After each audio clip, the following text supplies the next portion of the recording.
আল্লাহর নবী বলেছেন রমজান মুবারকের এত ফজিলত, মানুষ যখন কোন ইবাদত করে আল্লাহ পাক সেই ইবাদতের নেক আমলের সওয়াব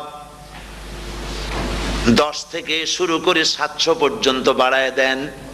10 থেকে শুরু করে 700 বাড়ায় দেন, ইল্লা সাওম, রোজা ছাড়া।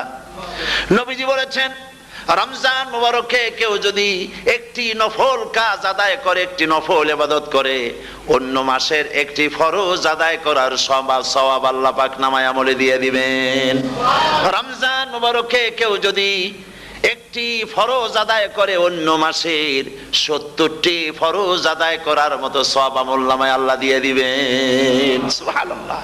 এই মাস আমাদের সামনে, আল্লাহু আকবার বলি, আল্লাহু আকবার বলি, আলহামদুলিল্লাহ। এই পবিত্র মাস আমাদের সামনে।